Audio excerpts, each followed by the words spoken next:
Machar's trial adjourned again as defense declares him innocent. Juba, September 29, 2025. The fourth court session of South Sudan's first vice president, Dr. Riek Machar, and 7 co-accused has been adjourned until Wednesday, October 1st, 2025, despite defense lawyers insisting their clients have been found not guilty. The proceedings, which began earlier this month, revolve around allegations of political conspiracy and security-related charges. Defense lawyers on Monday argued that the case has collapsed under scrutiny, stressing that no credible evidence has been presented against Machar and the others. Defense claims vindication. According to lead defense counsel, the cross-examination of prosecution witnesses exposed inconsistencies, leaving the charges without legal foundation. Our clients have been vindicated by the facts. The rule of law demands their immediate release, one lawyer stated outside the courtroom. The defense accused the judiciary of deliberately using delaying tactics to prevent the release of Machar and his allies, warning that the continuous adjournments amount to political interference in the judicial process. Judges hold back on release. However, the panel of judges resisted calls for an immediate ruling. Instead, they announced that the court would reconvene on October 1st for further deliberations, a move that critics say undermines both judicial independence and due process. Observers noted visible frustration among Machar supporters, who attended the hearing in large numbers. Many described the adjournment as part of a broader strategy to keep the opposition leader politically weakened. Political and international reactions. The SPLM-IO leadership swiftly condemned the court's decision, warning that justice delayed is justice denied. Acting Chairman Oyet Nathaniel Perino said the ruling party is manipulating state institutions to prolong Machar's detention. Civil society organizations in Juba echoed similar concerns, calling on the judiciary to uphold fairness. Meanwhile, regional and international stakeholders, including IGAD, the African Union, and the Troika, US, UK, and Norway, are closely monitoring the case. Diplomats privately expressed concern that the trial's handling could undermine confidence in South Sudan's fragile peace process. A test for South Sudan's rule of law. The case has drawn significant international attention as a test of South Sudan's commitment to the rule of law. For many citizens, the trial reflects deeper struggles between the judiciary's independence and executive influence. If Machar and his co-accused are eventually released without conditions, analysts say it could ease tensions within the unity government. However, continued delays risk inflaming political divisions and destabilizing an already fragile peace. For now, all eyes remain on Wednesday's session, when the court will either deliver a long-awaited verdict or extend the cycle of postponements. That's an important question. In a case like Dr. Riek Machar's, when defense lawyers have already dismantled the charges, yet the judges refuse to declare the accused innocent, it usually points to factors beyond pure law. Some possible secrets or hidden reasons behind the judge's actions could be: 1. Political pressure from the executive. In South Sudan, the judiciary is not fully independent. Judges often face pressure from powerful figures in the ruling SPLM faction. Declaring Machar and his allies innocent immediately could be seen as a political defeat for President Salva Kiir's inner circle, who initially pushed for the case. The adjournments may be a way for the judges to buy time, while waiting for political instructions. 2. Fear of backlash. Judges may fear retaliation from the security apparatus, NSS, military intelligence, or loyalist militias. If they free Machar without clearance, some may even worry for their personal safety or positions if they are perceived as siding with the opposition. 3. Negotiation. 2. The court delays could be a tactic to use Machar's fate as leverage in ongoing political negotiations within the unity government. By not closing the case, the ruling camp keeps Machar in check and prevents him from consolidating power. 4. Institutional weakness. South Sudan's judiciary lacks independence, resources, and protection from political interference. Many judges are appointed through loyalty rather than merit. Some may not want to make bold rulings that could set precedents for accountability. 5. Divide and rule strategy. The prolonged trial weakens the SPLM-IO by keeping its leader under constant legal uncertainty. This benefits hardliners in Juba, who prefer a weakened Machar rather than a fully free and politically active one. 1. The Pagan Amam and SPLM detainees case, 2014. After the 2013 crisis, several senior SPLM politicians, including Pagan Amam, Majak Diagut, Oyai Dengajak, and Deng Alor, were arrested and accused of treason. Fact: the prosecution failed to provide solid evidence. International observers and lawyers declared the case weak. What happened? Instead of freeing them immediately, the judges delayed and dragged the trial until political negotiations in Addis Ababa led to their release. This showed that the judiciary was waiting for political clearance rather than ruling by law. 2. Peter Bajir-Ajak and Kerbino Wool case, 2018 to 2020. Peter Bajir-Ajak, activist and academic, and Kerbino Wool, businessman, were arrested for allegedly threatening state security. Fact: their charges were widely criticized as politically motivated. What happened? Despite lack of evidence, both were sentenced to long prison terms. They were only released later through a presidential pardon, not a court ruling. Proof the judiciary could not act independently.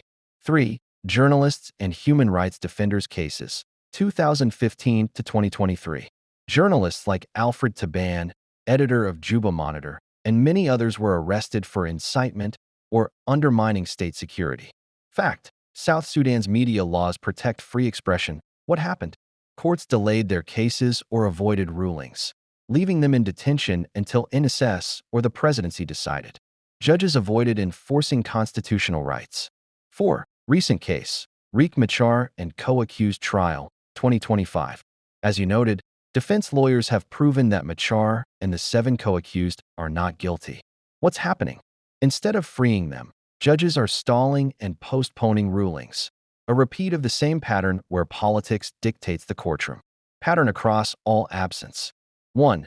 Evidence is weak or absent. 2. Judges acknowledge flaws privately, but delay or refuse to rule. 3. The accused are only freed when the president or political elite permit it. This shows a systemic compromise. South Sudanese judges know what the law says, but they operate in an environment where executive power is stronger than the Constitution. Dr. Riek Machar's ongoing case. 1. Dr. Riek Machar's trial, 2025. What happened? The defense lawyers presented strong evidence that Machar and his co-accused were not guilty. By law, the judges should have declared them innocent. Compromise. Instead of following the Constitution, the judges delayed the verdict and avoided openly acquitting them. This shows that political threats from the executive are weighing on the court. Why? If they declare Machar innocent, it will embarrass President Salva Kiir's camp and weaken the case for keeping opposition leaders under control. 2. Pagan Amam and the 2014 coup plot trial. What happened? Pagan Amam and other political detainees were accused of plotting a coup. The evidence was weak, and international observers condemned the trial.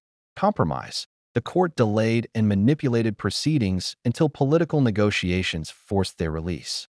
Justice was not delivered by law, but by political compromise. 3. SPLM-IO members arrested under NSS charges. Many SPLM-IO supporters and politicians have been detained by the National Security Service, NSS, without trial. When cases reach court, judges often avoid ruling against NSS for fear of reprisal. This creates a situation where laws on due process and fair trial rights are completely ignored. 4.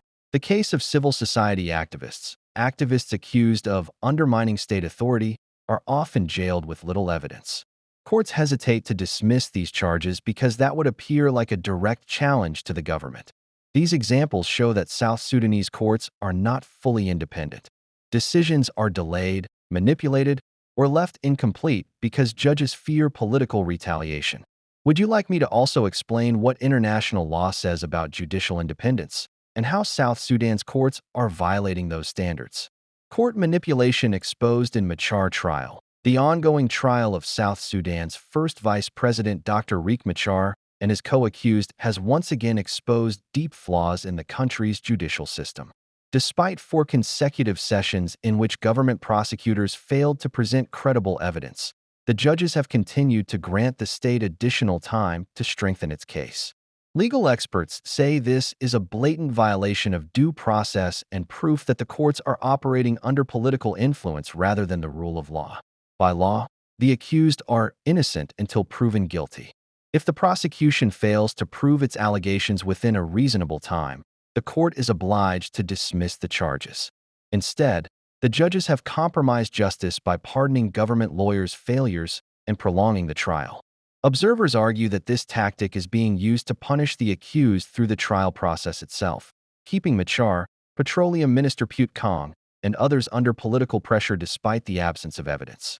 Analysts warn that this case reflects a wider crisis in South Sudan's judiciary, where independence of the courts has been eroded by executive interference, and justice is often replaced with political calculations. For many, the Machar trial is not just about one man. It is a test of whether South Sudan's courts can uphold the Constitution or remain tools of power and intimidation. Dr. Jerry Riamando was not wrong in his arguments, but several critical issues undermined the case. 1. Judges as complainants. The judges effectively acted as complainants from the bench, which compromised impartiality. This situation mirrors the political dynamic within SPLMIG, where loyalty determines outcomes. As long as Bull Mel stands with President Kiir Mayardit, his position is untouchable. In such a system, loyalty outweighs merit, and confrontation becomes the only viable option. 2. Misinterpretation of the revitalized agreement and the transitional constitution. The judges failed to properly engage with the relationship between the revitalized peace agreement and the transitional constitution. They ignored the application of Grundnorm theory, which is crucial in determining the hierarchy and validity of legal orders. The case presented a rare opportunity to advance South Sudan's constitutional jurisprudence, yet the judges limited themselves to a surface reading of the Constitution without analyzing its interplay with the revitalized agreement. 3. State coercion on judicial independence. The judiciary succumbed to state coercion. Conscious of their dependence on the appointing authority, the judges sought a legal anchor to justify a decision aligned with the prosecution's interest rather than upholding objective legal principles. 4. The real prosecutors. In reality, the prosecution was not led by the Director of Public Prosecutions, but by political actors, President Kiir and Bull Mel, who were the true parties behind the charges. 5. Dismissal of Dr. Riamando's arguments. Those dismissing Dr. Riamando's position reveal their bias. Their aim is not to advance legal discourse, but to reinforce partisan loyalties. His arguments touched on foundational legal principles that could have shaped South Sudan's constitutional development, yet these were brushed aside in favor of political expediency. Press release. No one is plotting to assassinate Dr. Riek Machar, the suspended first Vice President of the Republic of South Sudan, by Ezekiel LOL Gatquath. Juba, South Sudan, September 27, 2025. It has come to my attention that unfounded allegations have been made by Honorable Nathaniel Oyet Pirino, acting chairman and commander-in-chief of SPLM/SPLAIO, suggesting that there is a plot to assassinate Dr. Riek Machar, the suspended first vice president of the Republic of South Sudan. I categorically reject these false and malicious claims. They are reckless, irresponsible, and amount to incitement and warmongering. Such statements only undermine peace, stability, and national unity at a time when South Sudan requires reconciliation and trust building. The allegation that President Salva Kiir Mayardit, 2 vice presidents, and a former minister of petroleum are behind this alleged plot is baseless. It is misleading to assume that Dr. Benjamin Bull Mel, Taban Dengai, or myself are implicated. South Sudan has had several vice presidents and ministers of petroleum, and selectively naming individuals without evidence is deceptive and dangerous. For the record, President Salva Kiir Mayardit has never believed in assassinations or political killings.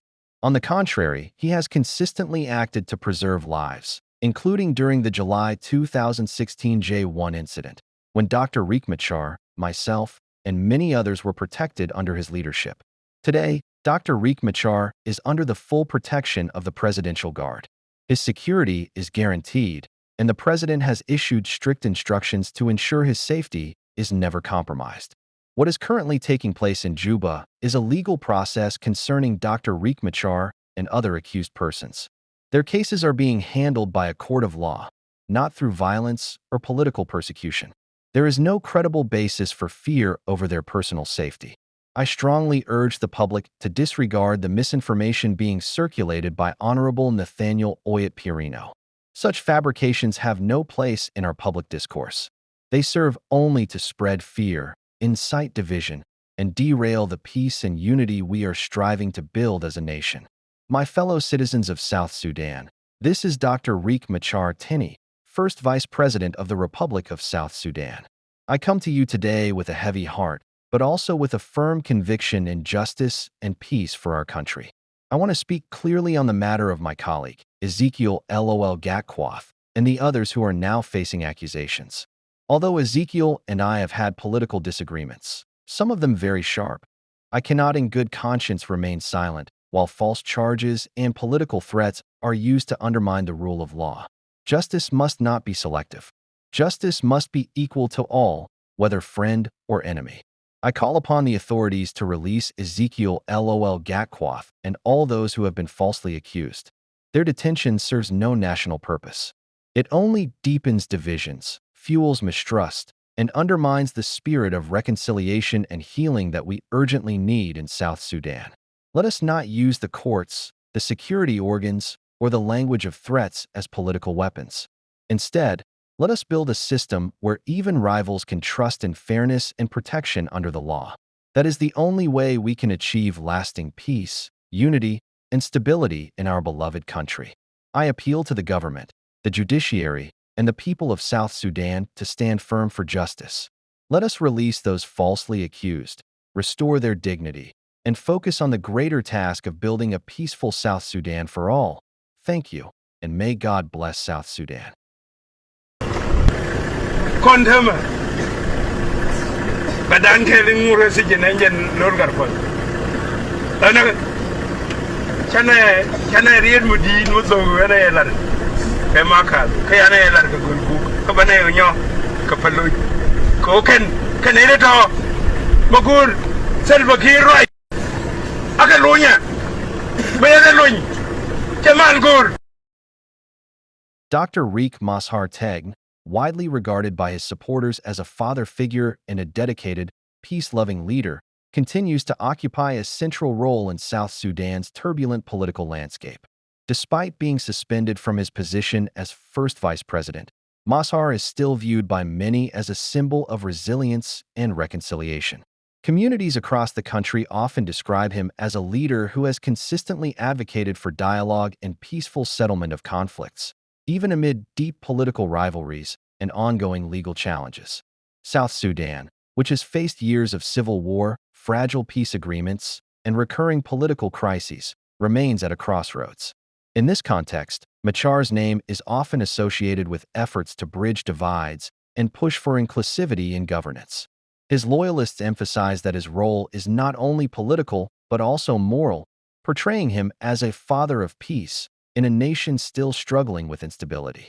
While detractors question his political strategies and alliances, Machar's supporters highlight his enduring commitment to peace and reconciliation, qualities they believe are essential in shaping the country's future.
you.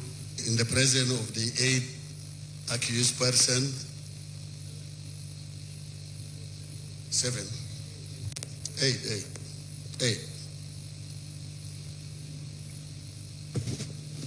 Thank you. Thank you.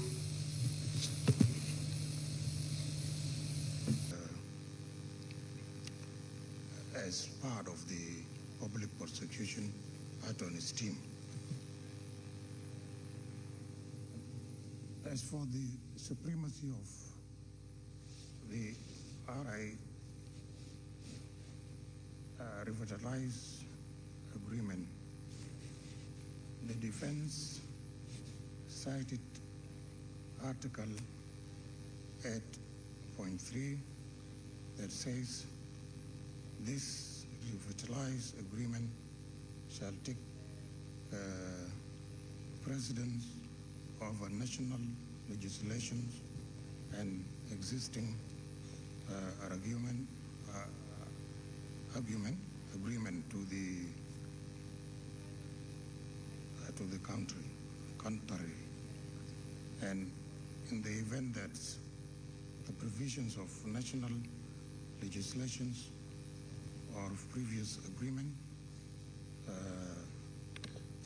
conflicts with the terms of the agreement, the provisions of this agreement shall prevail.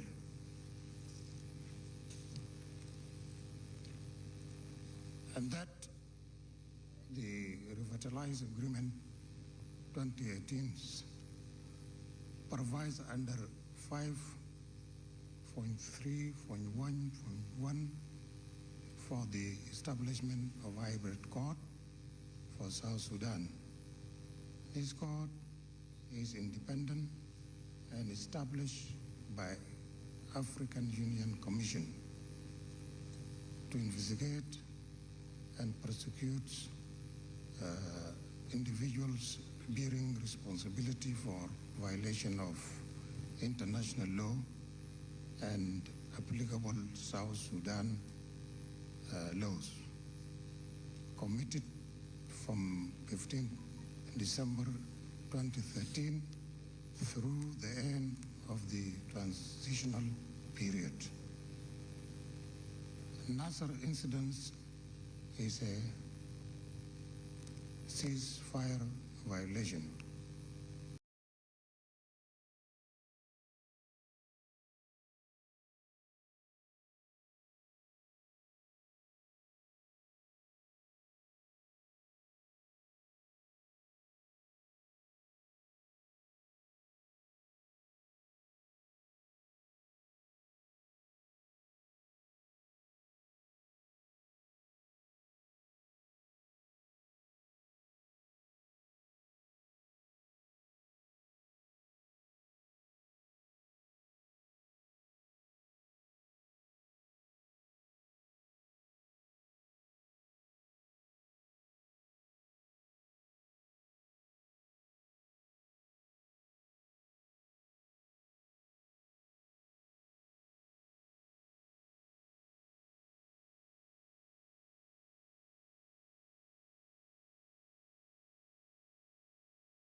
Thank you, my lord.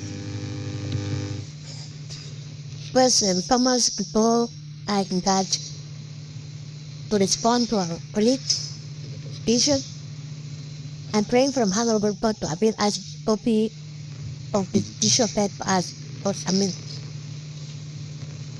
We need a book. The opening speech here is not given to you. The ruling of this Honorable Special Court for our objection on point of law. We need a book. It's okay. You may be allowed to be given copy. Thank whatever you want. But what is your response to the request? Here at John Note of tomorrow, I respond to the prayer of our colleague and the petition to adjourn this session. We are governed by Act Section 224 of the Code of Criminal Procedure Act, specifically 224 subsection 2,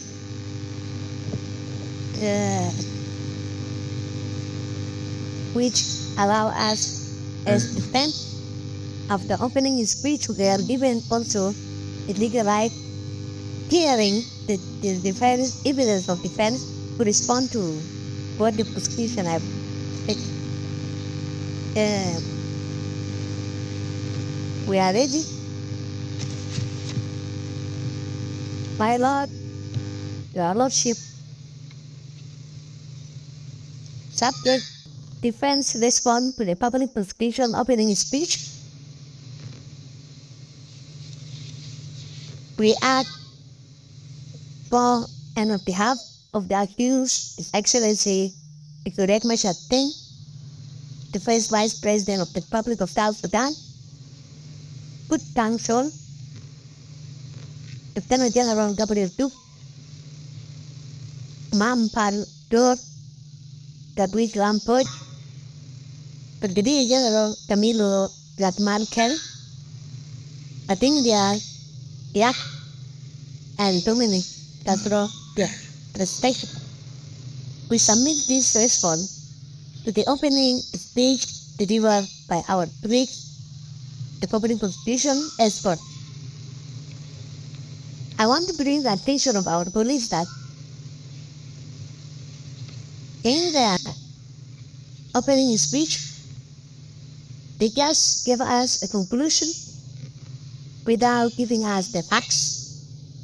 They have used command, influence, who command who, and who influence who. Objection, my lord.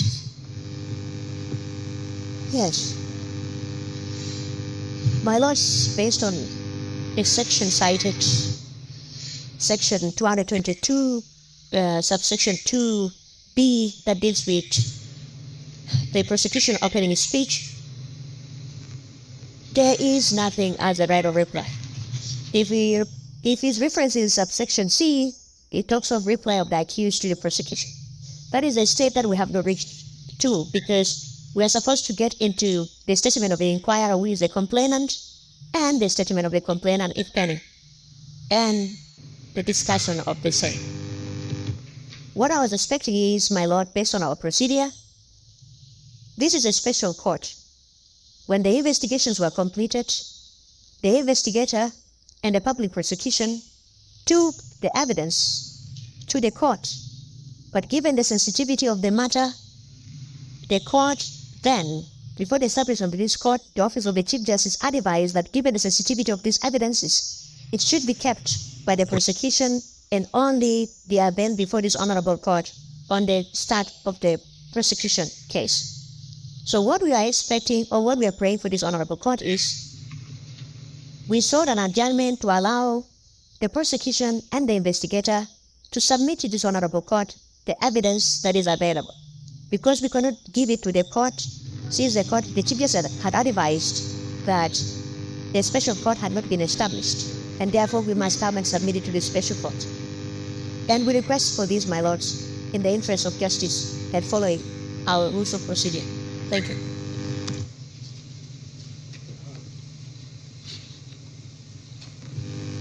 Yes.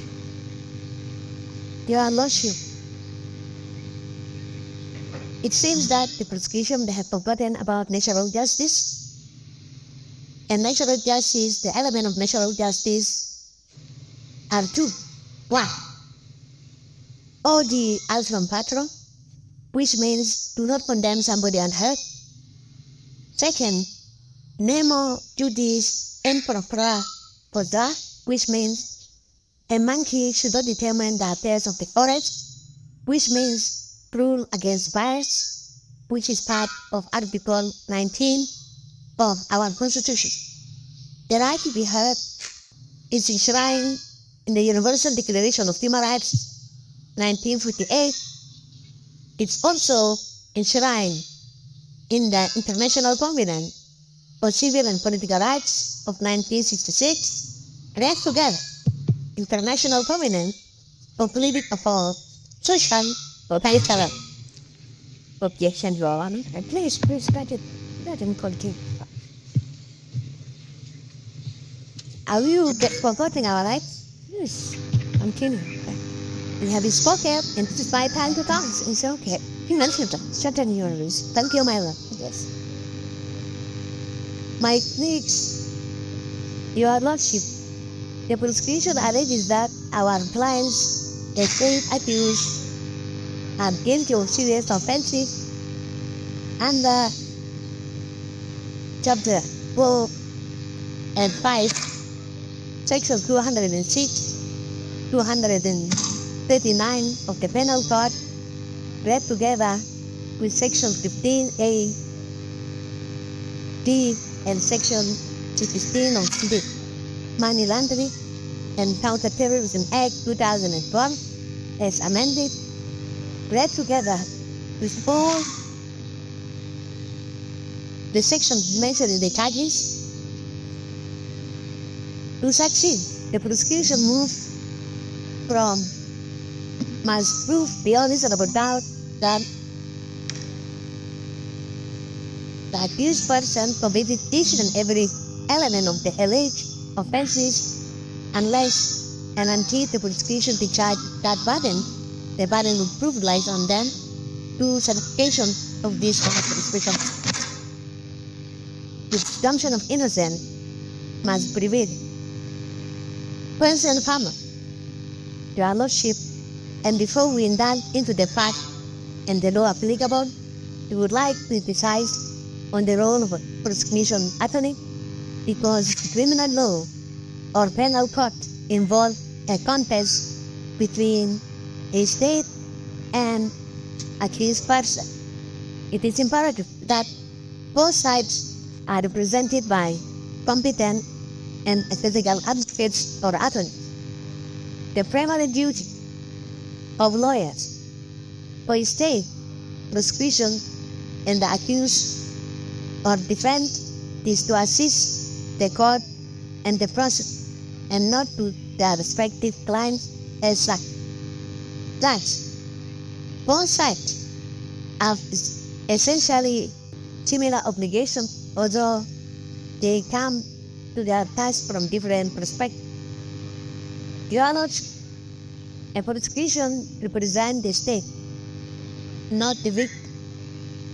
His or her duty is not to secure conviction at all costs, but to ensure that all the evidence fairly and accurately adduced before the court of law. Your Lordship, a prosecutor is the Minister of Justice who represents the government in the public prosecution according to provision of Article 135, Clause 3 of the Transitional Constitution of the Republic of 2011 as amended. The prosecutor principal's role is to assist the court to arrive at the truth and to do justice between a community and the accused person according to law and the dictates of health. A prosecutor is not entitled to act as if representing private interest in litigation.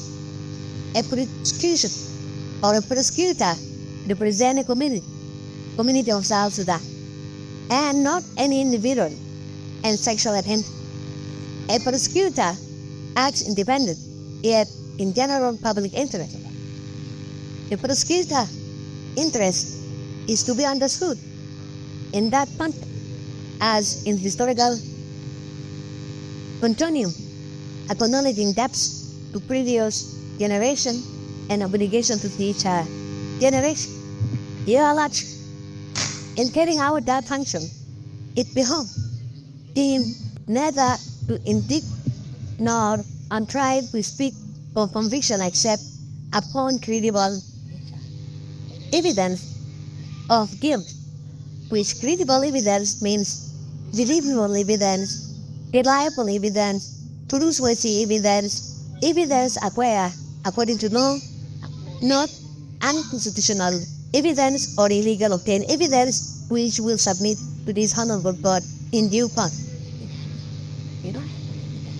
Let me repeat again. In carrying out that function, it behoves him, the prosecution, neither to indict nor contrive to speak for conviction except upon credible evidence of guilt, nor to do even a little wrong for sake of expediency, or to pick any person or please any power, not to be either illiberal or suspicious, intolerant or overplanned, as we have realized from our colleagues there, in the firm and abiding mind to do right to all manner of people, to seek justice with care, understanding, and good conscience.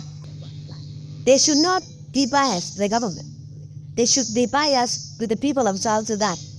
To restore justice in this nation, this beautiful nation of ours. Dear Lordship, it cannot be. My Lord, thank you. Yes.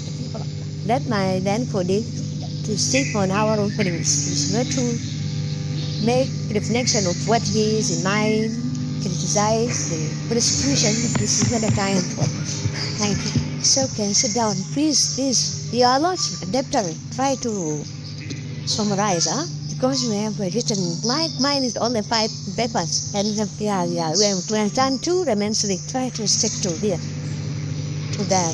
Your Lordship, it cannot be overemphasized that the purpose of criminal prosecution is not to obtain a conviction. It is to lay before a court credible evidence, relevant, related, connected, and linked with the facts. One of the ingredients of the elements of the crime, which all of us we know in this room, actus rea, mens rea, and causatio.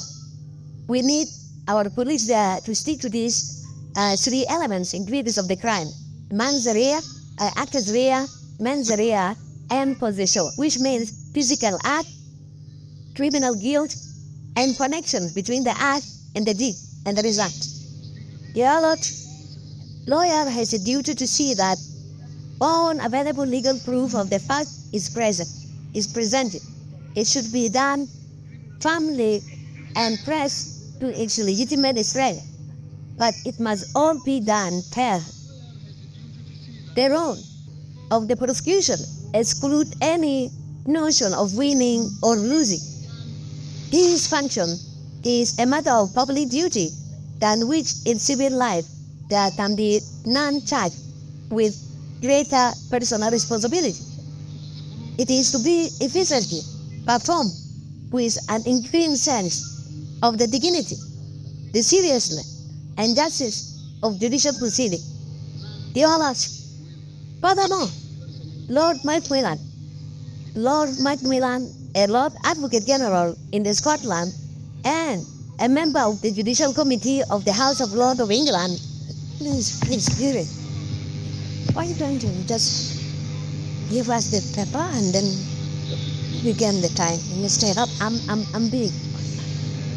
So this Lord says, we, in the discharge of his office, the advocate has a duty to his client who are there, a duty to his opponent who are there, A duty to the Honorable Court. A duty to himself, to myself, to ourselves. A duty to respect this Honorable Noble Court. And a duty to the state, our country, the Republic of South Sudan. We are here for that. And you know not, the accused person prior to their arrest were subjected to politicized media campaign, outrages by ministers, politicians, and senior officials. In that campaign, explicit accusations were broadcast against them. The media broadcast against them to the public. This conduct amount to unlawful and prior conviction of our accused and a blatant violation of the constitutionality guarantee presumption of innocence, which is stipulated in Article 19, Clause 1 of our beautiful Constitution, read together with Section 6 of the Code of Criminal Procedure 2008 Laws of South Sudan. The accused is innocent until it's proved beyond reasonable doubt. And for our colleague, let me tell you from here, what is the meaning of beyond reasonable doubt? Get it? Please conclude. Finally conclude. Yes. Moreover, you just try to conclude. It's just only 3 lines. Moreover, the defense requires, excuse me, the hearing. You must know that Section 224 doesn't give you the right to respond. And we allow you to do that simply so that you reach the procedures.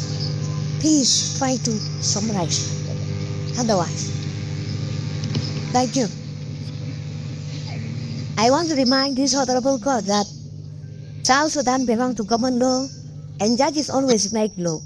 In the absence of procedural affair, we have to do that to our country. Moreover, the defense records that the investigative authority proceeded to arrest, interrogate unlawful search, and charge the accused person before their constitutional immunity had been duly lifted, and only thought to cure this deputy respectable. This violates the principle of equality, as the principle firmly recognized in our jurisprudence that what is built upon irregularity remains invalid. It is null and void, ab initio, et limine, from the beginning. Any such without due process of our Code of Criminal Procedure to our clients here are considered to be null and void, ab initio. They are lost from the beginning. In addition, this case has placed the government in a position of embarrassment. It has been brought forward without proper official rights and without the request procedural foundation. This has left the public prosecution exposed to the extent that it raised withdrawn. This scenario mirrors a well-known precedent in which the colleague, distinguished counsel, our late colleague, Charles Deng, our brilliant lawyer of this country, who passed on, they rejected to represent the government in the case of Asma Mahmoud Mohamed Taha and others versus government of Sudan in this published in the Sudan General Report 1986, where it was affirmed that the prosecution cannot sustain a prosecution in the absence of proper legal foundation. Honorable Justice of this Honorable Special Court, justice is neither proclaimed from political podiums nor declared in security offices. Justice is dispensed in the courtroom, beautiful courtroom like this, such as this special court under the rule of law. And the rule of law, our professor, Albert Van Dicey, has come with this book about that.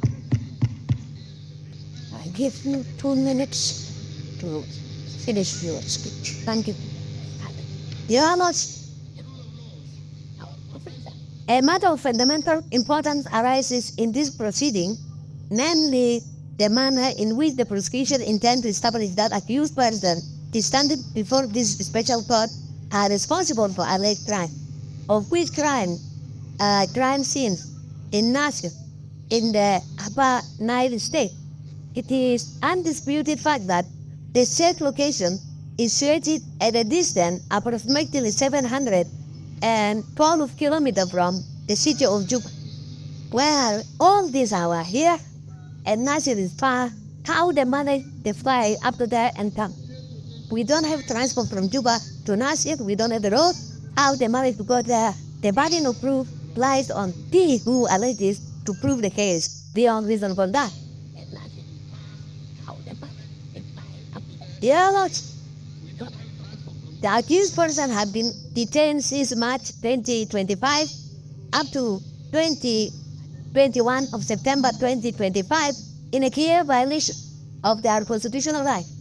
A person arrested by the police as part of investigation may be held in detention for a period not exceeding 24 hours, and if not, released on bond to be produced in court according to provision of Article 19 Clause 4 of our beautiful Constitution of the Republic of South Sudan. Number 2, every person shall have the right of a fair and speedy trial, and thus shall not be delayed pursuant to provision of Article 122, Clause 5, Paragraph B of the Constitution, our Constitution, read together with the provision of Section 6A of the Code of Criminal Procedure Act 2009. Number 3, every accused person is presumed innocent until his or her guilt is proved beyond reasonable doubt in accordance with the provision of Article 19.1 of the Transitional Constitution 2011 as amended, read together with the provision of Section 6B of the Code of Criminal Procedure. Number 4, no punishment shall be inflicted upon any person exceeding the prescribed by the law enforced at the time such offense was committed. The prosecution of any speech is filed with political rhetoric and general description lacking material evidence, real evidence, and the legal element of alleged crime. In conclusion, because to conclude we will respectfully invite your honorable special court to render the 8 accused person not guilty of any crime. Thank you. We all agree that this case has taken long, and in the interest of justice, it should move very fast.